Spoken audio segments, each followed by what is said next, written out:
Well, it's launching now. Okay, there we go. Okay. Now we're getting All there. right, bye.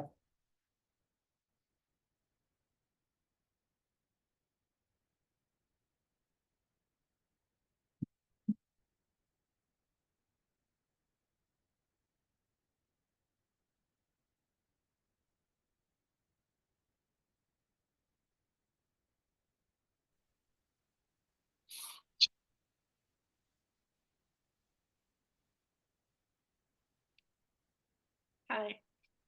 Hello. Sorry, it took me a second and I had the wrong link in my calendar for some reason. So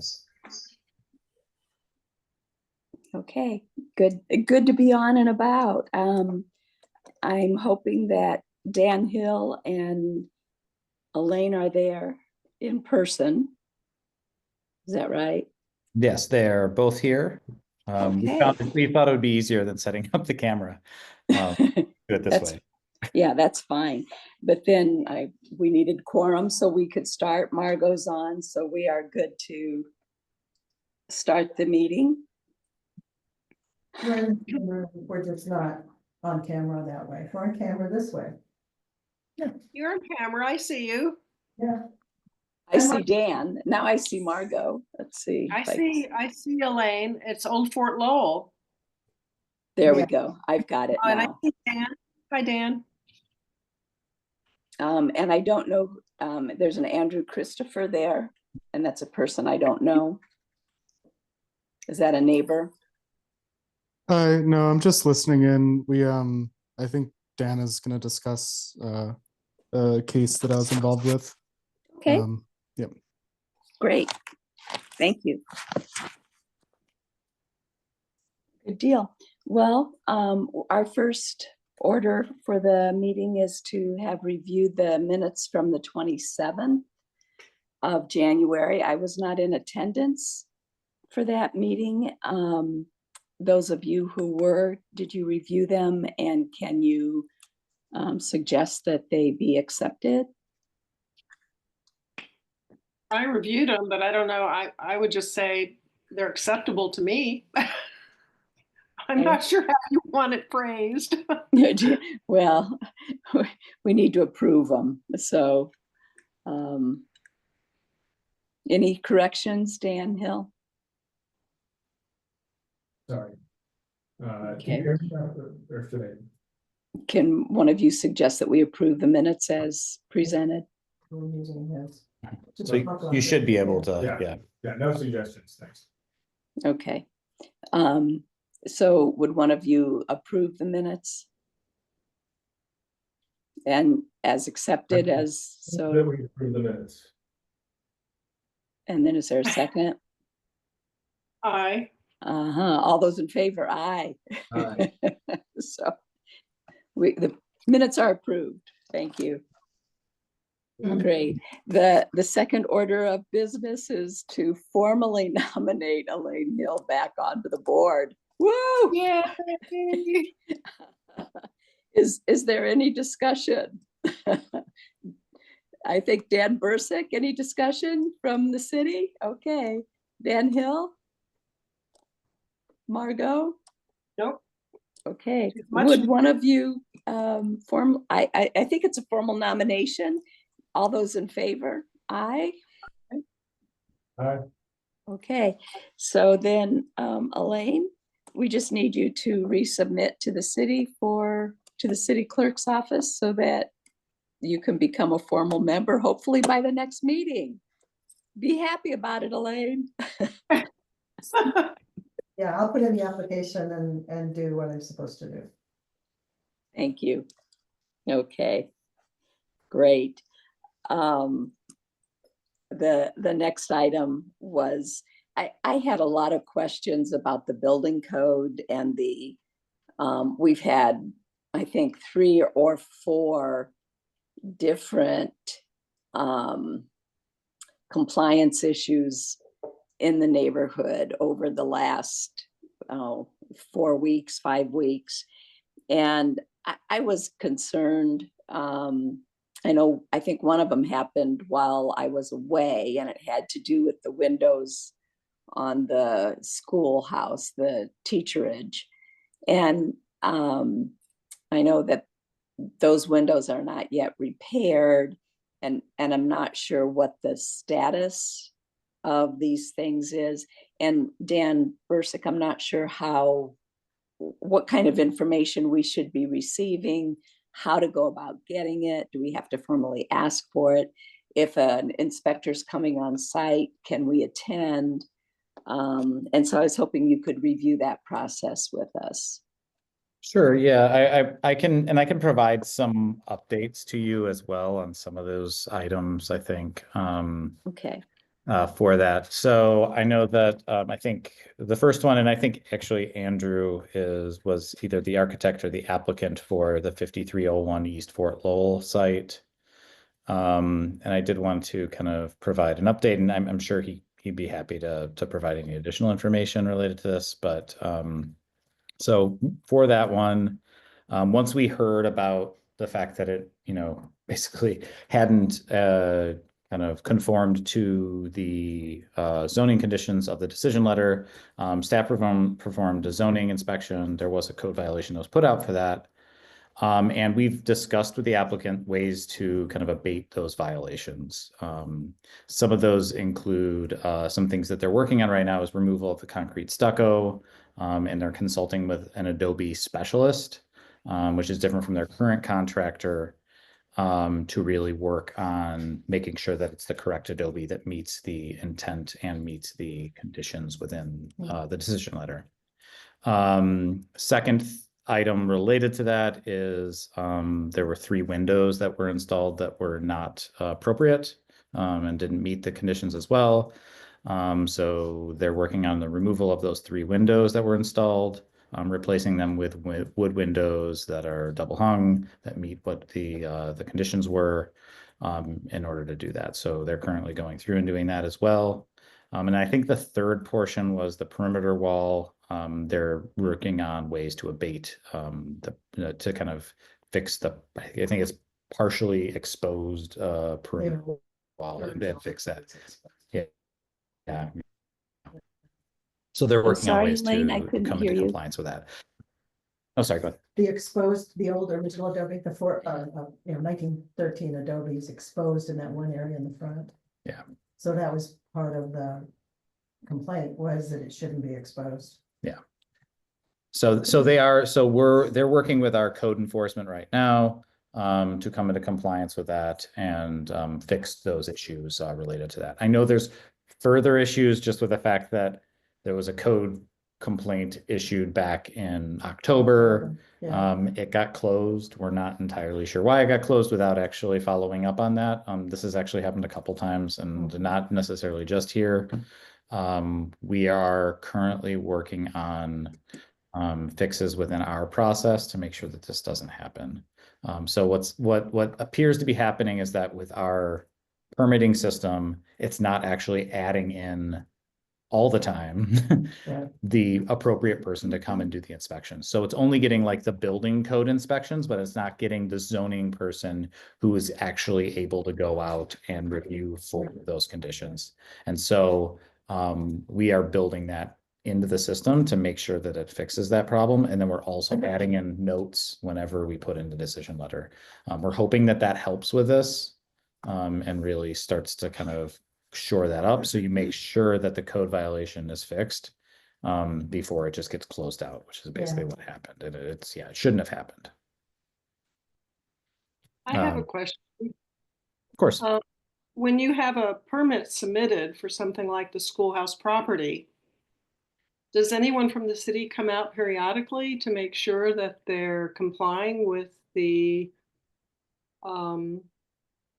permit in terms of what's been agreed upon? Yeah, so Margot, that's the person so this is the problem, is that we have inspections that occur as you're having construction occur. But the inspections are very specific to building code items. And these are kind of on top of that in a lot of senses. And so the person who actually is responsible for that in certain cases wasn't getting added to those workflows within the system. And so that's how this ended up happening, because they should be going out there and checking on those items as they come up. Okay. And when that person from, not the building code guy, but the zoning Mhm. code guy, when he's on site, is that so it would become part of the routine to make sure. So if it's windows, somehow they come out and check windows. Yeah. If there's a code violation that's been reported and he's going to come back and look, is the historic district notified when he is going to be on site? Are we allowed to be there when he's doing that? Is the builder supposed to be there as well? What So happens? all communications that occurs between the city and the applicant or the person who has the violation, we end up copying and making sure that the inspector is, or the code, the code person is, the code violation person is included in that. Mhm. Unless the property owner were to welcome you onto site when the inspector's there, we wouldn't normally notify, because that's really up to the property owner to be able to allow for you to be on site. So if that's a situation, you know, and there is that that communication going on, a lot of times we would recommend that they would reach out to you, but otherwise you wouldn't particularly know that the code inspector is out there checking on that. What you can do is you can follow those cases on Pro, and as soon as it goes in there the day of, it'll get logged in there to show when the inspections happened, or when they've actually logged their report on the violation. Okay, so the report would be in Pro as well. Yeah. Okay. So the Okay. specifics of the code violation Mhm. in any case would have to be specific enough from, like, if someone complains to the historic board, then the historic board would have to advise that person about how it's not compliant. Yeah. Otherwise, you'd have to have a historic preservation person, right? Yeah. On site to reinterpret the conditions, right? So they would, ideally what would happen is, and this will be better in a month when we have a historic preservation officer, but that historic preservation officer would work with code enforcement, would work with the applicant, and would be a conduit with the actual HPZ board, a liaison essentially, but to work on coming into compliance with that. Yeah. Right. Yeah. 'Cause I think that was a big part, that's been a big part of several of these code violations, Mhm. is that it's about interpretation, it's about, both with the windows, with the other issues that have happened with the building next door to it, with the landscape issues, landscape complaints, all those kinds of things. It's more like it's open to interpretation. Whoever shows up on site gets to interpret whether that's been correctly built or not. Well, and that's why they would work with our historic preservation office to make sure that that happens. I will say this is that one thing I want to work on, and I want to work on with the new historic preservation officer, is making our conditions, our zoning conditions, more clear, and to try to kind of reduce some of that interpretation that occurs to make sure that it's very clear as far as what the intent is. So that's another thing that I think we can do as far as process goes, to make sure that it is easier to understand what the intent Right. of the board Of was, of the recommendation Yeah. was, yeah. Okay. Okay. Very good. Yeah, so that's that. I can update a little bit on 52, 59 as well. I know there were some issues that came up with that in the last week or two. We did have our kind of zoning guy go out and take a look at it. It appears that while the windows as they're set up are probably larger than what was specified, it sounds to me like that's to allow for the window to be put in there. And then once they put that in there, they'll fill it in. And it will actually end up being smaller. It'll be the correct size. Actually, it was a complete wrong proportion. It Hmm. was too high, too wide. and- Okay. Yeah. That's what the report back to me was, but I can also follow back up on that for you. Looks like they've gone back and They've gone cut back. the block back out to the right proportion. To the right proportion, okay, Yeah, because maybe we, it yeah. happened after some That of the may, rain. maybe that's what happened, Yeah. because we did go out there, we let them know that that was an issue. Yeah, So that apparently maybe Yeah. that's what and happened. they had also dumped stuff into the ruin site, and it looks like that's been cleaned out too. Yeah, and I think they should have, actually, I know there was like an opening in the fencing by the Mhm. ruins. I think they should have closed that back up. Yeah. They haven't yet? Okay, Yeah. well, that's good to know. We'll make sure that they do that. Yeah. And is there any additional dumping? We had Yeah, heard there's that, nothing on the neighbor's property. okay. That hasn't been mitigated. That hasn't been Yeah. mitigated either. Okay, that's good to know. I'll make sure that that gets communicated back and then we get that fixed. Yeah. So, okay. Thank you. I appreciate it. And then I know there was the question about the landscaping. We did go over this at the last meeting a bit. Because we don't require landscaping for single family homes in pretty much at all in this Mhm. city. And this is something that may change with low impact development standards that we're working on. It wouldn't get reviewed unless it came in with something else. Right. So, There's you the come in for a wall. fence, you come in for a wall, things of that sort. That's essentially when the landscaping would be reviewed. And that's the reason why on that one case, when they put the boulders out and things of that sort, it wasn't reviewed at that time. Right. And so for the most part, I mean, if you have a new project, you have someone coming in and doing stuff, it'll probably be reviewed. But someone going through and putting in a tree or putting in some new vegetation, those are the type of things that aren't reviewed in general, just in the code. And to go back to 5259 again, Mhm. they cut down all the trees. They had a landscape plan as part of that project, Mhm. where they said they were only gonna remove the trees within the footprint of the house. Well, all the trees are gone. Except for the ones that are still in the ruin, which was another code violation where we said, do not, because they early on Yeah, right. went in to clear trees there, and we said, don't do that, because that's probably worse for the ruin if you cut the trees down. But they've cut down all the other trees except for 2, I think, right at the Okay. perimeter. All right, that's good to know.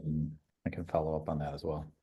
So I saw that they've submitted for a pool and wall, so maybe that's when they will come back with another landscape plan about how they're gonna Yeah, return that's, those trees. yeah, so when that does come back, I checked on it to see if whether it was ready. It doesn't seem so. But when it does come back, we can Okay. see if we can get that landscape plan included on that as well. Yeah.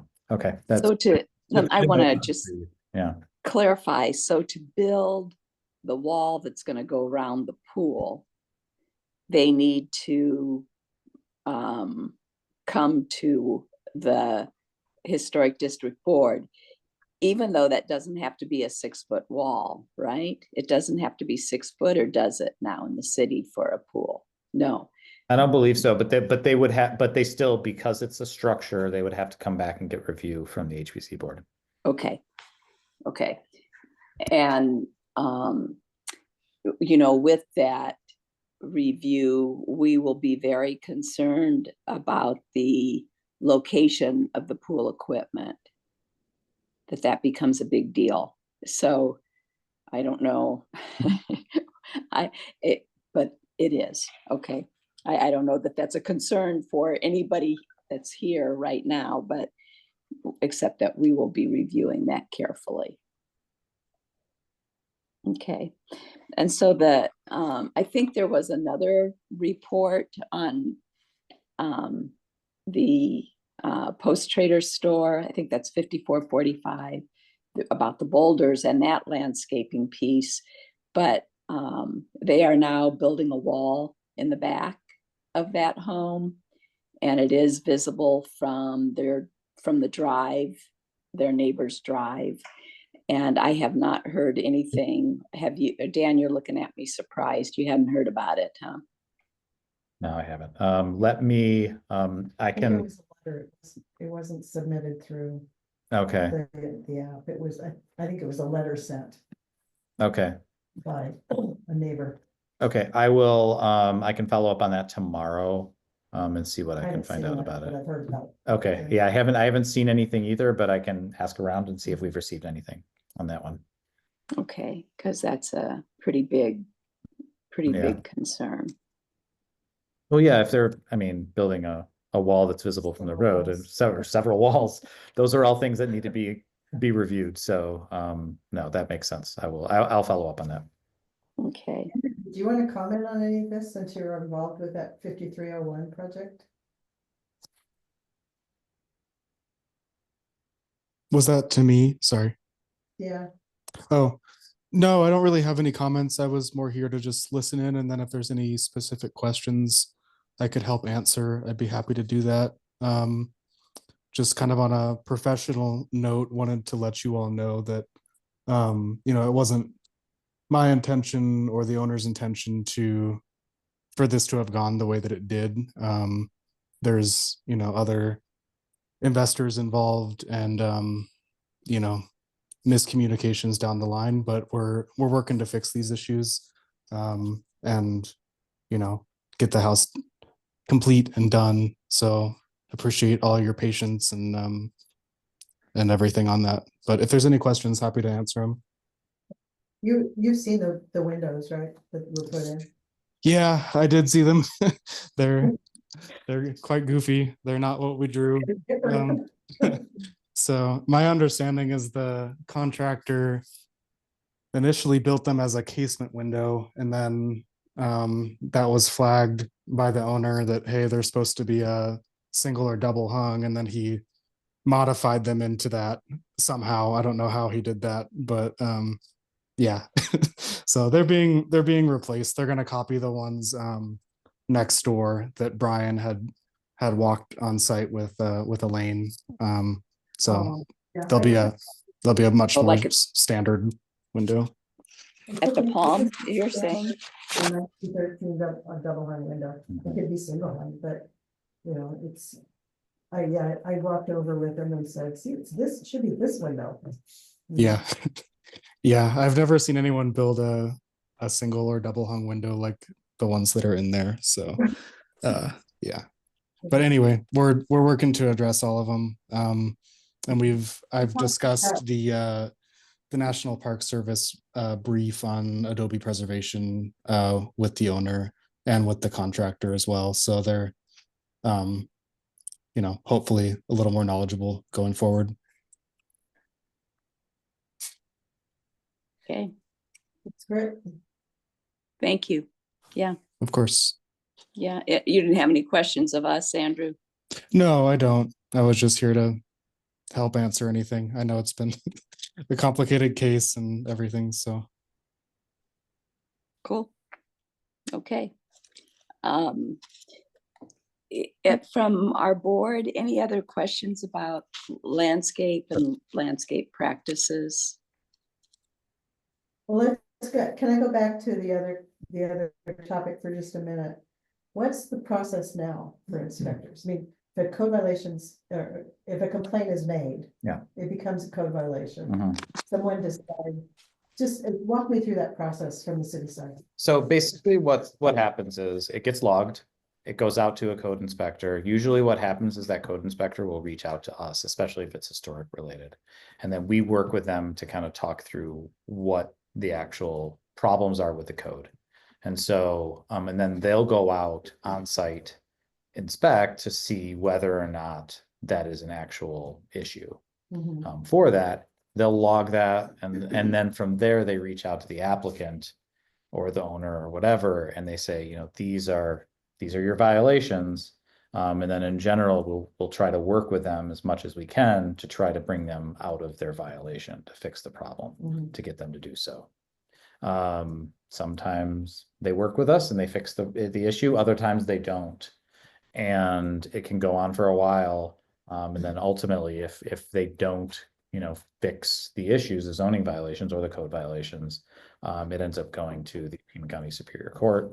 And then it'll basically, they get all kinds of fees levied on them if they don't, and fines and stuff in order to actually to fix those problems. Eventually they have to fix the problems and probably pay fines if they don't.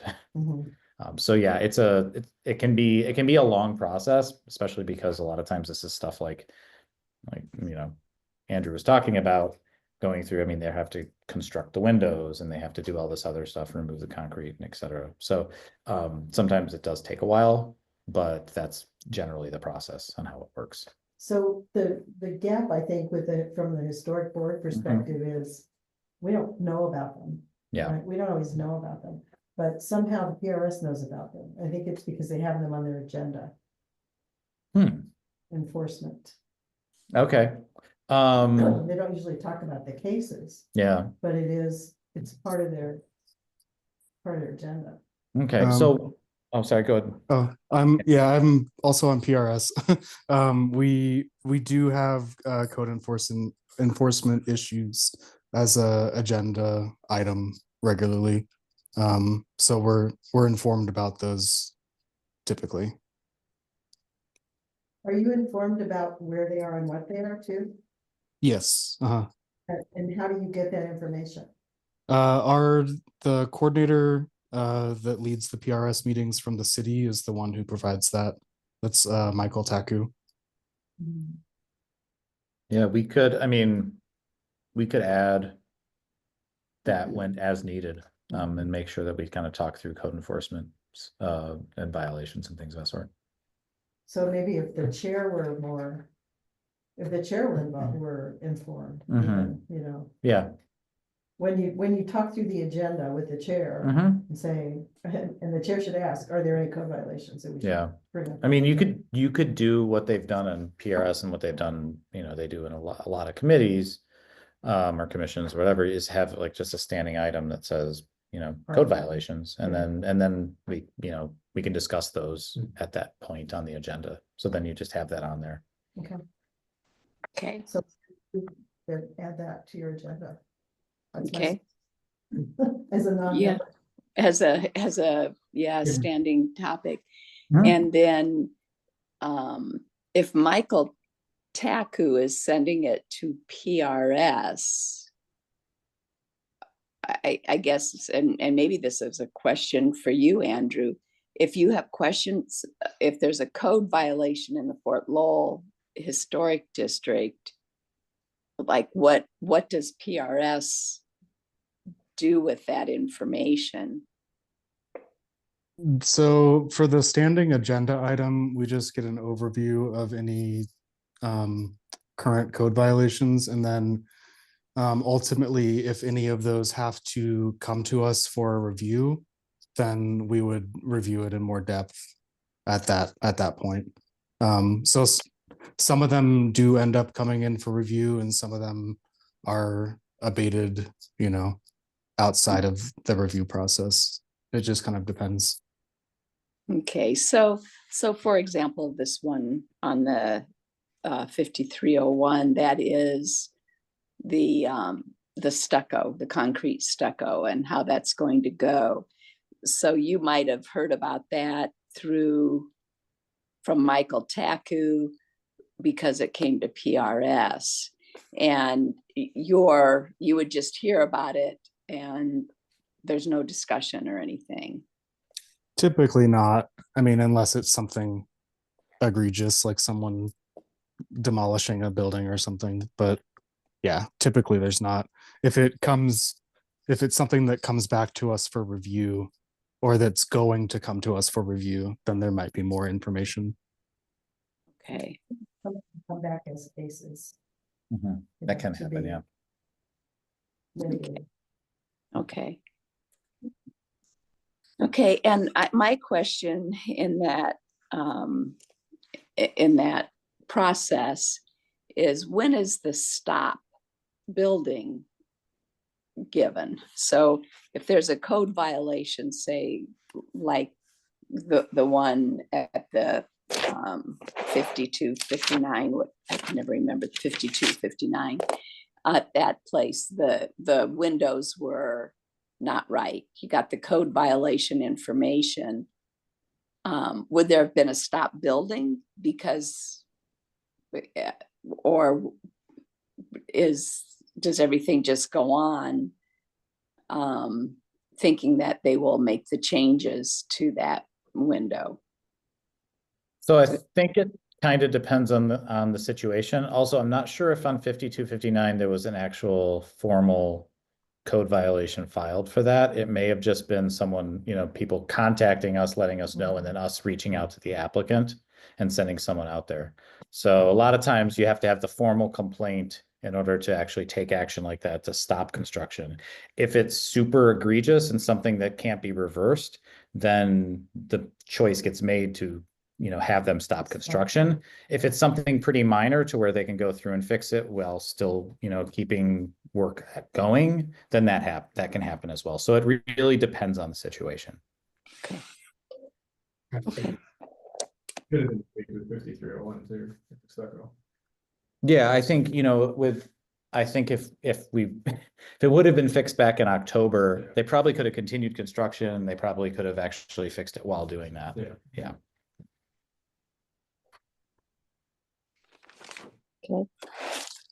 Okay. Anything else from anybody on that landscape practice? Or the role of the HD board, the Historic District Board in this? Sorry, Mary Lou. I think that was Briggs that kind of took on that topic for landscape, and she's not here, so. It'd be good to talk So about. it's one that should come back on for the next agenda. Landscape practices. Sounds good. I'll write that down. And then also the code violations as a standing item. One question I have with that in regard to violations for just enforcement generally, I guess, is, let's say somebody buys a house in the HPD, Mhm. right, new home. How are they made aware of the guidelines, the rules of review, how they go about getting review, even if it's something that's not, where a permit is not required, right? Especially in instances where a permit is not required. Yeah, I think it's kind of challenging, right? Yeah.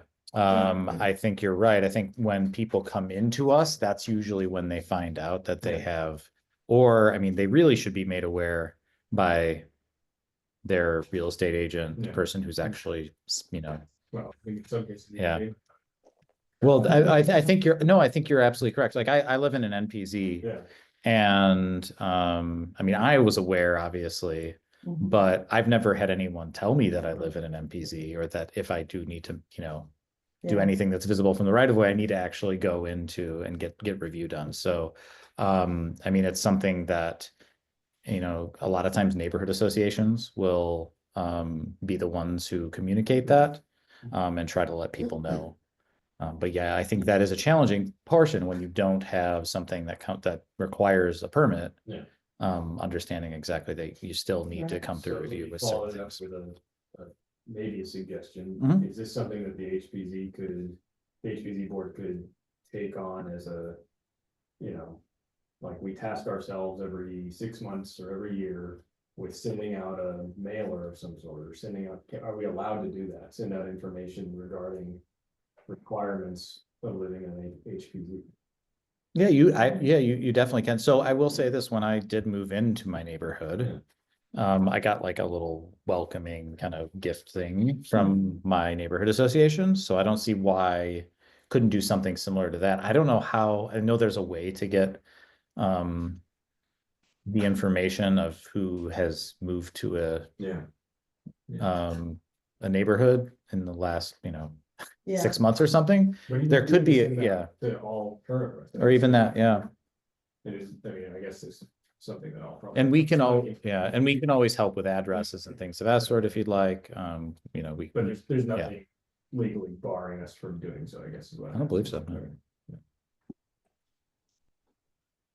we used to put out like newsletters, where we would put it in the newsletter. Did you know you Yeah. live in an HPC? Do you Yeah. know if you live in the historic zone or not? And that. And kind of describe what it is, what they should do. We haven't done that for a while, so we should do that again. I mean, would it be worth, you're saying that requires the Fort Lowell Neighborhood Association Right, to be doing involved with it, that, to sort of translate all Right. that. So, I mean, almost seems like it'd be worth for us to just send out our own Good. mail yeah, them and say, could easily. here's what happened in the last 6 months. There were these Mhm. violations and these corrections and these, Yeah. you know, and, well, and there's the annual, the meeting that honored all the folks who did all the work on the. Oh, on the roads. president, that's the, presenting historical commission. Yeah, so Yeah. we can acknowledge those things earlier on, and then when the meeting gets closer, make more light of it, and, I don't know, might be something interesting to do that could really help to. Couldn't hurt. Yeah, right. Problems. Can't hurt. And you're talking about the realtors, some of the realtors call this whole thing the historic district, right? Mhm. All of Fort Lowell, when it's not. And then the ones in the historic zone who think that it might inhibit a sale, don't tell anybody. Right. It's an historic district. Historic zone. Yeah. So it just depends. I mean, the other sort of follow-up to that is, you know, so now you have. Okay, let's say in a perfect world, everybody knows that they live in HPD and they're supposed to get reviewed for everything and so on and so forth. What do we do about the folks who are like, oh, I didn't know, despite, you know, they kind of just do it anyway, right? So I mean, is the only recourse waiting for them to do it and then code violation and then correction, or is there, I mean, I don't know of a better way you know, to get at it. I wish there were a better way, because all it does is create problems for Conflicts, everyone and yeah, conflicts, and it yeah. causes, I mean, we spend hours and hours and hours doing this stuff when people violate, you know, Yeah. things, and even we have bad actors that do it on purpose, and they try to skirt the rules, and those type of things cause, you know, a lot of problems. So I wish there were a better way, but I'm not sure if there is. If you think of a way, let me know. Yeah. Periodic. Yeah, we have some repeat horrible. offenders. Right, Mhm. so like if somebody comes out for a code violation of one property, Yeah. they sort of, you know, peruse take a walk around the neighborhood and make sure everything looks all right, but I don't know if that would be legal or okay or what, but. Yeah, I think they would have to really know what they were looking for on that type of thing. So, I mean, I think it would be challenging, Yeah. but it's not a bad idea. My favorite phone call is somebody from the board calling me saying, so what's that noise happening in your part of the neighborhood? You know, it's like, who's banging those walls down?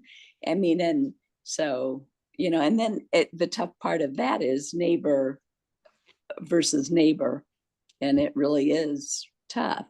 But it is something that reminding people is important. And one of the things we've also done, Dan, is when we hear, like, I've got a neighbor back in my little cul-de-sac here that is talking about building 2 additional bedrooms, and we've had the opportunity to sit down and talk about that possibility and what it could really look like. And it's not as a board person, but as to meet these historic guidelines. So we try to when we can, but yeah, but it's If anyone else is on board, I'd be happy to take a crack at, you know, trying to draft a newsletter or some Just an article. information packet of Yeah. some sort, right? Yeah, could do an article in the newsletter. yeah, absolutely. That'd be great. And this is good timing because you just never know what's going to come up for sale next. So yeah, that'd be great. That'd be awesome. We'll put you on the agenda for an update on kind of a welcome letter.